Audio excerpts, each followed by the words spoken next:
तिशीनंतर सुद्धा तुम्हाला छान मस्त तरुण दिसायचे आहे का? तर मग पेप्टाइड सिरम नक्की वापरून पहा. आता पेप्टाइड सिरम म्हणजे काय? तर प्रथिनांचे छोटे तुकडे जे त्वचेवरील मृत पेशींना म्हणजेच डेड स्किनला पुन्हा जिवंत करण्यास मदत करते. आता पेप्टाइड सिरम कोणी वापरायचे आणि त्याचे फायदे काय आहेत ते बघूया.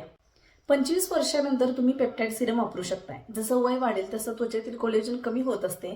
त्यामुळे पेप्टाइड सिरम हे कोलेजन उत्पादन वाढवण्यास मदत करते. कोरडी किंवा निर्जीव त्वचा झाली असेल तर त्वचेला छान मस्त हायड्रेट करून नैसर्गिक ग्लो देते. झीज झालेल्या त्वचेसाठी किंवा उन्हामुळे प्रदूषणामुळे थकलेल्या त्वचेसाठी पेप्टाइड सिरम हे उत्तम पर्याय आहे. सुरकुत्या किंवा चेहऱ्यावरील बारीक रेषा कमी करण्यासाठी सुद्धा फायदेशीर आहे. सेन्सिटिव्ह आणि ॲक्ने प्रोन स्किनला आराम देते आणि त्वचेतील मॉइश्चराइज वाढवून त्वचेला नैसर्गिक ग्लो देते. पेप्टाइड सिरम वापरायचे कसे? क्लिन्झर नंतर पेप्टाइड सिरम वापरा. फक्त 2 ते 3 थेंब घ्यायचे आणि चेहऱ्यावरती हलक्या हाताने मसाज करायचा.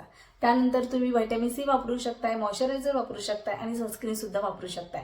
नाईट केअर रुटीनमध्ये तुम्ही रेटिनॉल सुद्धा ऍड करू शकताय. तुमच्या त्वचेसाठी योग्य पेप्टाइड सिरम वापरा आणि नैसर्गिक सौंदर्य खुलवा.